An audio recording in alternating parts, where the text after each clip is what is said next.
Welcome back, Physics 30. This is the final booklet in Unit 3, Mechanical Energy. So this one deals mostly with gravitational potential energy. It also relates it to kinetic energy and to come up with total mechanical energy. So we'll be looking at defining and providing examples of gravitational potential energy, base level, ground level, and total mechanical energy. Distinguish between the ground level and some arbitrary base level. Recognize as an object is raised vertically, the work done on the object results in an equivalent increase in gravitational potential energy. Show how the fundamental units of potential energy are related to the derived units, and solve problems involving gravitational potential energy. So, first of all, what is gravitational potential energy? It's stored energy an object has due to being lifted off the ground or some other level that we consider to be the base level. So for example, if you're on the second story of a building, you would likely think of the floor on that second level as being the base level or the starting point, even though it's not on the technical earth ground. So here I kind of talk about that again. Ground level is considered like the surface of the earth, that reference point, whereas base level is some other point that you consider the starting point, some other zero reference point. So if we take a look at the work equation from earlier, work is equal to force times displacement. And of course, if we're lifting something off the ground, it's work equals Fg multiplied by d. So that we used in the power section earlier. And of course, Fg is mass times gravity. If we change this slightly, work, of course, is change in energy. And so if we think of that change in energy as gravitational, mgd or mgh for height, considering we're lifting something up against gravity. So gravitational energy, Eg, is equal to mass times gravitational acceleration multiplied by height. So we have mass in kilograms, g is 9.8 meters per second squared, and h, of course, is meters. And of course we have the same unit as before, kilograms multiplied by meters per second squared times meters. So we have kilogram meters squared per second squared, similar to the kinetic energy equation. And that's how we looked at that before. Or we could consider mass times gravity, that's kilogram meters per second squared, which is a Newton. A Newton meter is a joule. So a few different ways we can relate those units to get a joule. So if we look at a couple examples here, a crane lifts a 1,500 kilogram car 20 meters straight up. How much potential energy does the car gain? So Eg is equal to mgh, mass times gravity times height. So we get simply 2.94 times 10 to the 5 joules. How much energy does the crane transfer to the car? So if that much energy is gained, that's how much energy the crane actually transferred to it. So it's equivalent. How much work is done? Since work done is equal to energy gained, it's the same as well. The work done is equal to change in energy. That change in energy was gravitational, so it's all the same. If you look over here, a 0.0 for part B, now a different question. A 0.0400 kilogram ball drops from a height of 5 meters to the ground and bounces back up to a height of 3.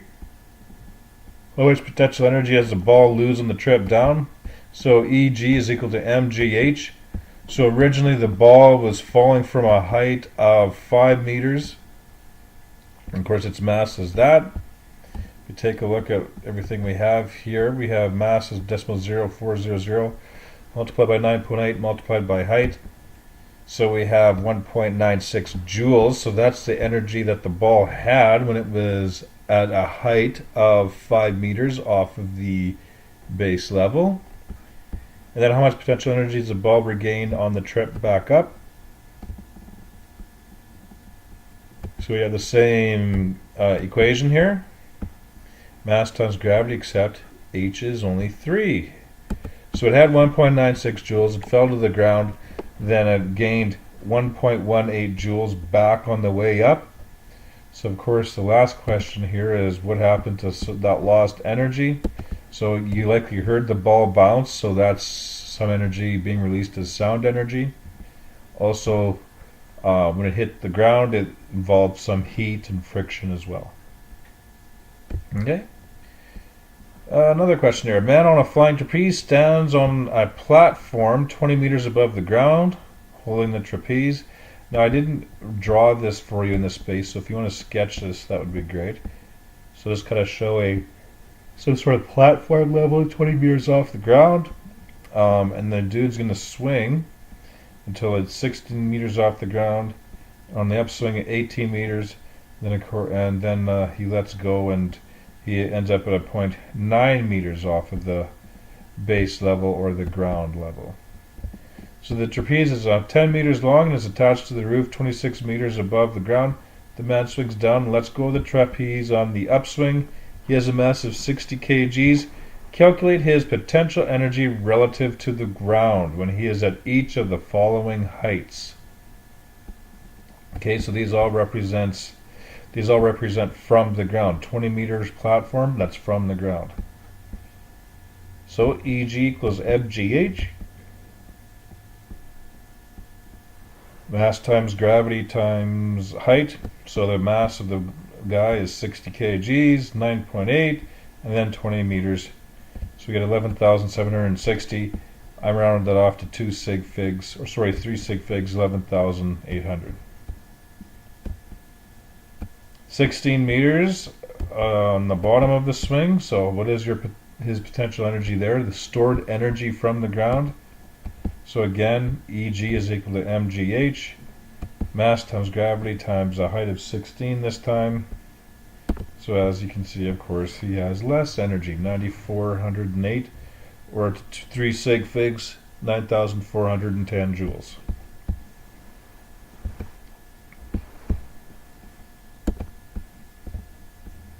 Okay, 18 meters when he lets go of the trapeze.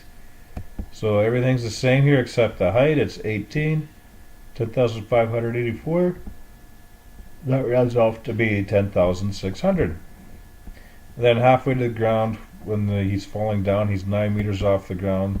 Again, the only thing that changes here is the height, 5,300 joules when it's rounded off. Now, repeating the question, calculating his potential energy in each of the 4 parts relative to a point 16 meters off of the ground. So it's some base level, so we're not relating everything to the very ground, the very bottom. We're relating it to a horizontal line that's 16 meters off the ground. Okay, so when we look at this, we look at the original one at 20 meters off the ground. 20 minus 16, the height there is actually only 4 meters from this base level. So it's 60 times 9.8 times 4, and we get 2,352, which rounds off to be 2,350. Okay, so you can see here the height difference there, 20 minus 16.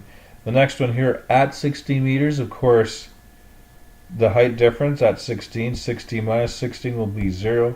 So for all intent and purpose, he has 0 stored energy in relation to 16 meters off the ground. And next, 18 meters off the ground, because that's technically only 2 meters off that 16 meter baseline mark. So that works out to be 1,180.